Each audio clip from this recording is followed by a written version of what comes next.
Gente, eu queria trocar uma ideia sobre a parte tática do Grenal com vocês nesse vídeo. Então, se vocês gostam desse aspecto técnico, tático, de análise e projeção do jogo, venham comigo. Eu sou Cristiano Oliveira, tô pedindo para que vocês aí do outro lado deixem o like nesse vídeo. O like é super importante, especialmente se vocês deixarem agora no começo. Se inscrevam, se não estão inscritos no canal ainda, façam isso agora. E depois da vinheta, que tem 5 segundos, pode contar.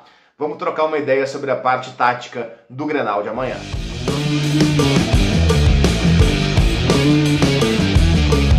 Então vamos lá, gente. Para quem se inscreveu e para quem deixou o like, tá? Pode comentar aqui embaixo, claro, também o comentário de vocês é super bem-vindo sempre pra gente trocar essa ideia.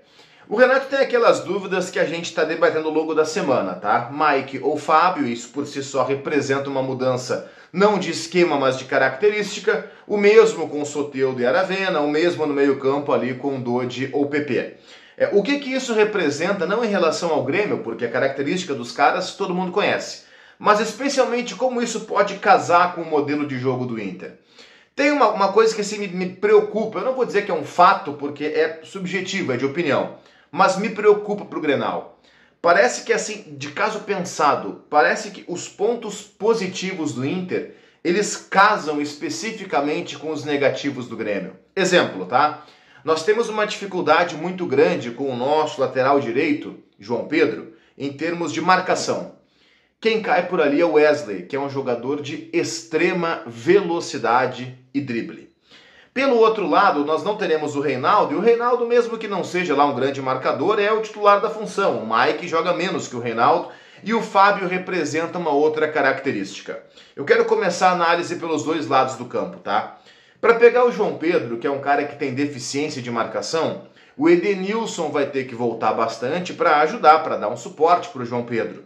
Mas mais alguém tem que chegar, por quê? Não dá para ficar João Pedro e Edenilson contra Bernabé e Wesley. Por quê? Porque esses dois jogadores do Inter, eu não sou nada fã do Bernabé, acho comum, mas o Bernabé tem uma característica que falta a esses dois caras do Grêmio: velocidade. O Wesley também. Então, se deixar 2 contra 2, sem ninguém na sobra, a tendência é que a velocidade do Inter consiga se sobrepor ao time do Grêmio. E isso me gera sim uma preocupação. A correria do Inter pelo seu lado esquerdo, especialmente se o Alan Patrick, que é a figura central do Inter, tiver espaço para enfiar essa bola por trás do nosso lateral. E de fato o João Pedro toma bola nas costas muitas vezes, e esse Campeonato Brasileiro vem mostrando isso, infelizmente. Essa preocupação eu tenho, tá? Pelo outro lado, é claro que o Fábio não é um grande marcador, na real o Mike também não é. O Mike pode atacar pior do que defende, mas ele também não é um grande defensor. Mas o Fábio tem uma característica que eu acho que pode acrescentar mais do que o Mike. Qual é? O cara que cai por ali do Inter é o Gabriel Carvalho, que tem 2 coisas importantes, tá? 3 na real. A primeira é que ele é bom jogador. O Gabriel Carvalho é um menino, mas é bom jogador. A segunda característica importante é o aspecto tático. Gabriel Carvalho é um cara que recebe a bola no flanco e ele centraliza. É o cacuete dele, busca armar o jogo por dentro.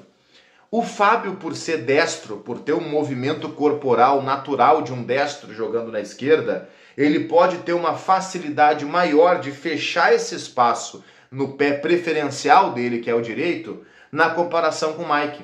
O Mike, por ser um canhoto, o cacuete natural do Mike vai ser sempre fechar o lado do campo, tá? Então eu acho que o Fábio jogando por ali, mesmo que não seja um grande marcador, ele pode ter, eu não diria facilidade, mas ele pode ter uma dificuldade a menos na marcação do Gabriel Carvalho. E aí entra o terceiro ponto. O primeiro é que ele é bom jogador, o segundo é que ele tem essa característica que eu falei, e o terceiro é que ele é muito menino. Então daqui a pouco o Fábio, pela experiência, pela malandragem, o Fábio pode ser aquele cara que vai chegar no ouvido dele e vai começar a buzinar no ouvido do Gabriel Carvalho desde o comecinho para tentar desestabilizar o garoto do Inter. Então eu acho que esses elementos, eles podem ser elementos cruciais. Daqui a pouco, num detalhe desses, o Grenal pode ser decidido. Tem mais, claro que tem mais. O grande problema do Grêmio, em termos de marcação, é aquele espaço gigantesco entre os nossos volantes e a nossa zaga. Eu acho que o Grêmio comete um erro, tá? Já há algum tempo, que é de achar que o Vijaçante é o camisa 5. O Vijaçante não é o camisa 5, aquele cara, o primeiro volante. O Vijaçante é um cara que tem que ter liberdade para chegar na frente, porque ele atacando o espaço, conduzindo bola, aparecendo na frente, o faz com muita qualidade. O Grêmio não tem um camisa 5 para chamar assim de dos sonhos. O que pode ser feito em termos de compensação? Se tu colocar o Dodi na cabeça de área, não é o volante ideal, claro que não. Mas nessa dúvida PP e Dodi, o Dodi pelo menos ele se movimenta um pouco mais do que o PP. E eu tenho a preocupação muito grande com um cara que eu já falei há pouco, que é o Alan Patrick, que nos últimos 3 Grenais, o Grêmio tentou fazer o Vijaçante colar no Alan Patrick. E nos 3 Grenais, o melhor em campo foi o Alan Patrick. Então, é claro, vamos fazer a leitura correta. Não vamos considerar o Vijaçante um problema do Grêmio. Claro que não, pelo amor de Deus. Só um lunático vai achar uma coisa dessas. Mas vamos fazer um encaixe diferente. Um encaixe diferenciado.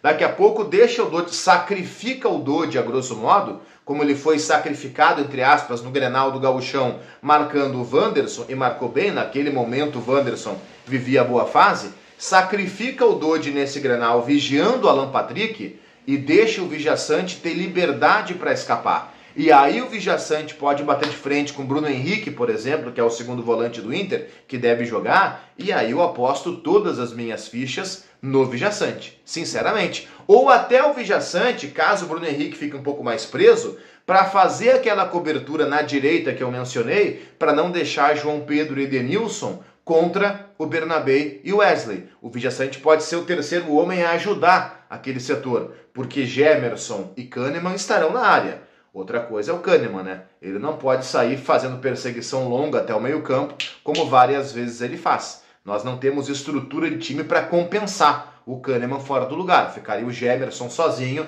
né, dentro da área, e é um risco imaginar o Gemerson mano a mano com o Borré, por exemplo. Então, todos esses aspectos táticos de marcação, eu achei importante trazer para vocês, para a gente conversar e debater nesse vídeo.